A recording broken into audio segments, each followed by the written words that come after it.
नमस्कार, विंध्या टाइम्स में आपका स्वागत है और आपके साथ में आशुतोष तिवारी। सरकारी कामकाज में क्या ऐसी भी लापरवाही हो सकती है कि किसी भी जिंदा इंसान को मृत बना दिया जाए या उसे जीते जी उस व्यक्ति को वो सुविधाएं ना मिले जो मिलनी चाहिए, या उसे सरकारी त्रुटि के कारण उससे वो अधिकार छीन लिए जाएं जो एक नागरिक को मिलनी चाहिए। रायपुर करचुलियान से एक ऐसा अजीबोगरीब मामला सामने आया है जहां जीवित व्यक्ति को मृत घोषित कर दिया गया। वह व्यक्ति 7 महीने से पेंशन के लिए दर दर की ठोकरें खा रहा है। हालात इतने खराब है कि उसके पेशाब के नली लगी हुई है और जिसमें लगातार खून आ रहा है और वह इलाज कराने में सक्षम नहीं है। सरकारी दफ्तरों में लगातार वह मिन्नतें कर रहा है।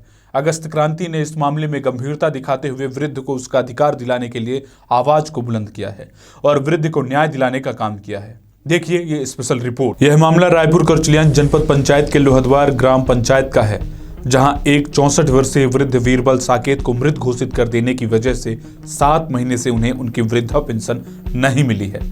वृद्ध की हालत इतनी खराब है कि उसके पेशाब में नली लगी हुई है जिसमें लगातार खून आ रहा है और वह इलाज कराने में सक्षम नहीं है। वृद्ध कई महीने से लगातार जनपद के चक्कर लगा रहा है, लेकिन आज तक उसकी समस्या का निराकरण नहीं हुआ है। बीते दिन वह अपनी समस्या को लेकर रायपुर करचुलियान जनपद के सामने अगस्त क्रांति मंच के कार्यक्रम में पहुंचे और अपनी समस्या बताई, जिसके बाद अगस्त क्रांति मंच के साथियों ने वृद्ध के साथ जनपद कार्यालय में जाकर जब पेंशन बंद होने का कारण पता किया तो सुनकर होश उड़ गए, जिसमें लिखा हुआ था कि मृत्यु हो जाने के कारण दिनांक 24 मार्च 2021 से पेंशन बंद की जाती है। जिसके बाद इस मामले में अध्यक्ष जनपद पंचायत रायपुर करचुलियान से बात की गई तो उन्होंने कहा कि तत्काल दोषियों पर कार्यवाही कर उन्हें निलंबित किया जाना चाहिए। जनपद में जनपद सीईओ की उपस्थिति न होने पर इस मामले में जब जनपद में उपस्थित एपीओ से बात की गई तो उन्होंने कहा कि आज ही मामला प्रकाश में आया है, जांच कर दोषियों के ऊपर विधि संगत कार्यवाही की जाएगी। यह हमारे जनपद या ग्राम पंचायत के कर्मचारियों की गलती की वजह से हुआ है। इसमें अन्य कारण लिख दिए हैं।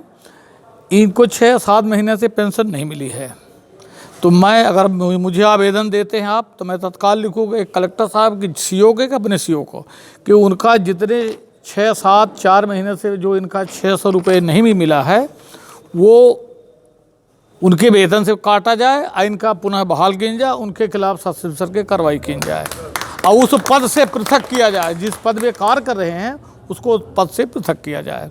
एक जनप्रतिनिधि होने के नाते आप यहाँ के जनपद अध्यक्ष हैं, आपका दायित्व बनता है कि आप इनके अधिकारों दायित्व नहीं बनता, पूरी मेरी निष्ठा जिम्मेवारी बनती है कि ये हमारे हैं, हम इनसे पैदा हुए हैं, इनसे आके हम चुन के यहाँ बैठे हैं कि हमारे लोग आए, उनके साथ अन्याय नहीं होना चाहिए। पेशाब हितग्राही को देख रहे हैं, पेशाब की नली हाँ मैं देख रहा हूँ, से खून भी आ देख रहा हूँ। ऐसी स्थिति में 7 महीने इसके पेंशन हाँ नहीं, बहुत घोर गलत हुआ। जिंदगी के साथ खिलवाड़ बिल्कुल है। हम भी आपके साथ सहमत है, इनके साथ जो अन्याय हुआ है हम पूरे इनके साथ हैं। तो इस हितग्राही को लेकर आप जिला कलेक्टर के साथ मेरे पास चलेंगे? नहीं, जिला हमको पहले एक आवेदन आ जाए, मैं उसमें जो हमको अधिकार है उसमें नहीं होगा तो हम आपके साथ चल देंगे। पहले इस पूरे मामले में समाज सेवी कुंज विहारी तिवारी का कहना है कि जिम्मेदार अधिकारी का 7 महीने का पेमेंट काट कर वृद्ध को मिलना चाहिए। क्रांति की जो युवा संसद रायपुर करचुलियान में है, हर ब्लॉक में हो रही है और हर ब्लॉक में भ्रष्टाचारियों ने पूरी जनपद कार्यालय को चूहों की तरह खोद रखा है। जिस बिल में हाथ डालते हैं तो नायाब भ्रष्टाचार निकल के आता है और यहाँ का जो प्रशासन ढोंगी, यहाँ के जो नेता ढोंग करते हैं हितों के लिए। अभी आप रैगांव चुनाव में देखे कि शिवराज सिंह एक आदिवासी के घर में जाके नौटंकी कर रहे थे खाने की। यहाँ के विधानसभा अध्यक्ष आदिवासियों का मखौल उड़ाने के लिए उनके घर में रोटी सिकवाते थे, वो टिफिन बाहर से बन के आता था।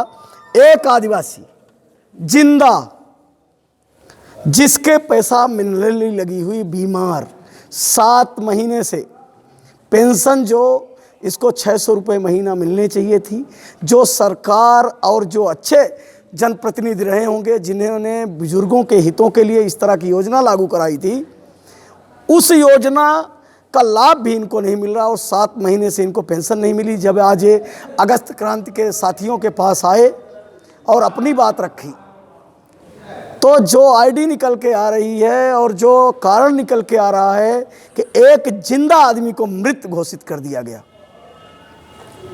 कारण साफ है कि यहाँ के जितने कर्मचारी हैं बगैर काम करने का पेमेंट और काम करने की घूस लेते हैं। गरीब आदिवासियों के पास घूस देने के लिए पैसा नहीं है, इसलिए उनको परेशान करने के लिए किया जाता है। हर हितग्राही मूलक योजना में, हर हितग्राही मूलक योजनाओं को में गरीबों को 10 से 12 बार बुलाया जाता है और इसलिए उनको परेशान किया जाता है कि जब उनका मजदूरी का 4000, किराए का 1000 खर्च हो जाएगा तो 1000 रुपये देंगे ही। और ये संगठित गिरोह है, इसके खिलाफ एक बृहद आंदोलन होगा। अगर आज ये बात ना आती तो ये बुजुर्ग जो 600 महीने मिलता तो 100 रुपये में अनाज खाते और 400 की दवाई लेते, और दवाई ना होने के कारण जिनको बिस्तर में एडमिट होना चाहिए था। लेकिन यहाँ के जनपद और जनप्रतिनिधि जो मूल कारण है और जो सिद्धांत है राजनीति का, उस हिसाब से आपने इनके लिए आवाज़ उठाई है कि मैं ऐसे बुजुर्गों की आवाज़ हूँ और इनके आशीर्वाद से ही मैं इस कुर्सी पे बैठा हूँ। कुर्सी पे नहीं बैठा हूँ, मैं इनकी सेवा के लिए इनका एक प्रतिनिधि बन के बैठा हूँ। ऐसे जनप्रतिनिधियों का भी केवल विरोध करना हमारा उद्देश्य नहीं है। जो सही लोग हैं उनका आशीर्वाद, उनका मार्गदर्शन और सहयोग अगस्त क्रांति को चाहिए। और जैसे आप रायपुर करचिलियान के जनपद अध्यक्ष ने अगस्त क्रांति मंच के साथियों की भावना को देखते हुए पूरे टाइम बैठ के सुना है और आपने महसूस किया है कि ये जनता की आवाज़ है। और आज दादा की आवाज़ आपने बनने का संकल्प लिया है कि जो मूल जिम्मेवार हैं उनको बर्खास्त किया जाए, उनकी पेमेंट से पूरी पेमेंट काट के, जितने महीने की उन्होंने पेमेंट नहीं दी उतनी महीने की उनकी पूरी पेमेंट काटी जाए। तब उनको पता चलेगा, पेंशन नहीं 7 महीने की उनकी पेमेंट अगर काट दी जाए तब उनको औकात पता चल जाएगी कि पैसे की आवश्यकता क्या होती है। रीवा में सरकारी सिस्टम के लापरवाही का यह मामला चौंकाने वाला है। दर दर की ठोकर खाने वाला इस व्यक्ति को पेंशन न मिल पाने की वजह से यह है कि वह सरकारी कागजों में मर चुका है, जबकि वास्तविक में वह जीवित है। जब भी वह कार्यालय में अपने कागजात लेकर जाता है और अपनी समस्या अधिकारियों से बताता है तो उसका निराकरण करने की जगह अधिकारी ठहाके मारने लगते हैं। असल में यह सरकारी कामकाज के तरीके को बयां करने वाली घटना है। कैसे एक व्यक्ति को मृत घोषित कर दिया जाता है और वह जीवित रहते हुए भी आजीविका चलाने के लिए पेंशन पाने के लिए भटकता रहता है। दरअसल 24 मार्च 2021 को एक विभागीय आदेश जारी हुआ जिसमें पीड़ित वृद्ध वीरबल साकेत को मृत घोषित करते हुए पेंशन बंद करने की बात कही गई। लेकिन वीरबल साकेत उस वक्त भी जीवित था, अब भी जिंदा है। वीरबल की घटना किसी फिल्मी कहानी से कम नहीं है।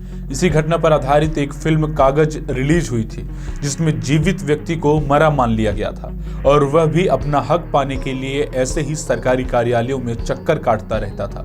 वीरबल साकेत के साथ ही यही घटना हुई है।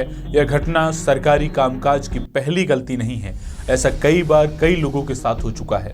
वीरबल का कहना है कि उसने बीते महीने अधिकारियों के चक्कर काटे लेकिन उनकी समस्या किसी ने नहीं सुनी। बिना पैसे के वह बीते 8 महीने से कैसे जी रहे हैं उसका दर्द वो अधिकारी नहीं समझ पाएंगे, जिनकी लापरवाही के कारण सरकारी दस्तावेज में वीरबल साकेत की मृत्यु हो चुकी है। तभी तो हमका हद नली लगी है, पैसा नहीं मिले, आज 8 महीना हो गया।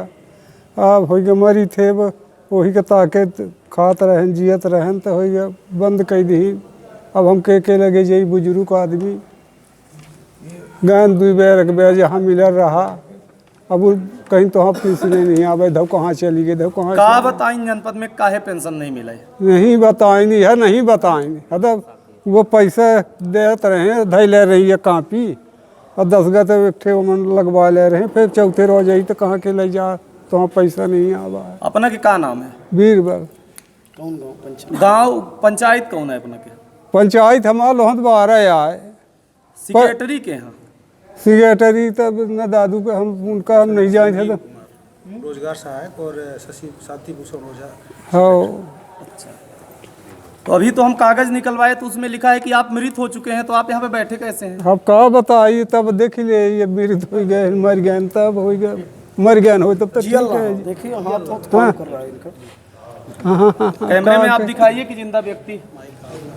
यह सरकारी सिस्टम की अनदेखी और बदहाली की एक ऐसी कहानी है जो पूरे सरकारी तंत्र पर जोरदार तमाचा मारती है, जिसने एक वृद्ध को और एक नागरिक के अधिकारों को छीना है।